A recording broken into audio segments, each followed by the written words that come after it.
I'm going to help you with a common problem on printers with a glass bed or polycarbonate bed for the Adventure 3 or 4 series or other printers like the VoxLab Aquila. Basically, PLA on glass, if you have tall support structures or small surface area pieces, will cool and self-release from the glass, and you will have support failure. Now, you can also have the part break loose from the glass midway through the print. What will happen is the mass of the part versus the movement of the bed back and forward, the part will break free and you'll get a failed print. So what you're going to do is you're going to change the cooling.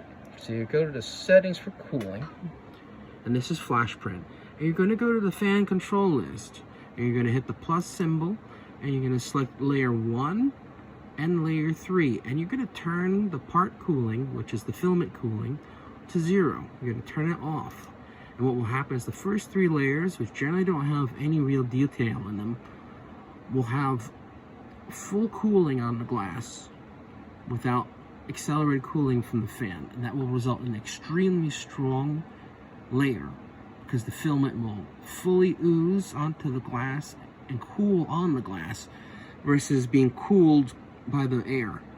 Then what you do is you press plus again, and you're going to start layer 4, and then for the end layer you're just going to put all 9s, which will be the last layer, and you're going to set the fan speed to 25%.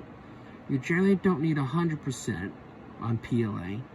It'll result in overly weak layers unless you have something that has super fine detail like the lion's mane print or something with a lot of intense detail. And then you'll wind up with this. The first 3 layers, there'll be no cooling fan, and then 4 till infinity you're going to have proper cooling. And what will happen is, as the cooling nozzle lays down the filament, it will come to rest on the glass with gravity, and it will cool slower with a tighter bond to the glass. And the first layers will be ultra strong. Now, the other thing is with supports that are extremely tall, they will snap off even with the bonding because it has a very small surface area. So what you're going to do is you're going to go into the slicing, and you're going to go to your supports. And you're going to go to additions. And in additions, there's brim. So you're going to enable brim, and you're going to put a 3mm brim. So that's basically going to make an island, like a skirt, on the first layer, because it's only 1 layer thick, around everything that's touching the glass, so that you have added contact area. So basically, you're going to also enable brim inside holes, and that's for if you have, let me show you here on the bottom. Under here is the name of the model maker. And if you enable brim inside holes, you're going to wind up getting a first layer brim for the supports that go in there. So if you have, let's say, a tall, hollow part, if you don't use support inside brim inside holes, you're just going to have a whole lot of this small, low contact support material, and the supports might fail deep inside the print, and then you're going to wind up with, let's say, a Stormtrooper helmet where the top of it is a failure. It doesn't work. So what the brim will do here, we're going to slice, and this might take a little while because this is a full volume print. Yeah, it's taking a while. What will happen is when you preview, it'll show the full brim. This moment here, it's 50% done. I'm going to try to zoom in a bit for when it's ready, maybe another couple seconds.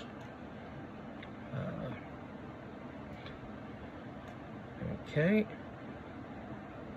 All right, it's done. Then you hit preview.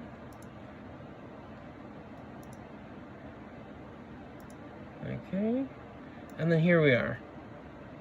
As you can see here, this is our brim, support brim. And as you can see now, we now have much increased footprint for the supports, and they will not snap off anymore.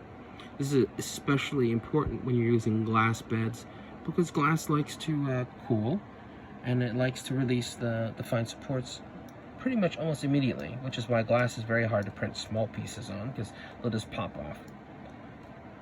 And you can see here is the support brim inside the holes. And then on top of that would rest the actual support. And it makes it easier to remove, and also make sure you don't get any internal failures inside the print, which would cause the roof to fail. This is very important on things like helmets. Okay, I hope this helped you out. Change your cooling settings, you know when to use brim, and you should have far more success with your prints.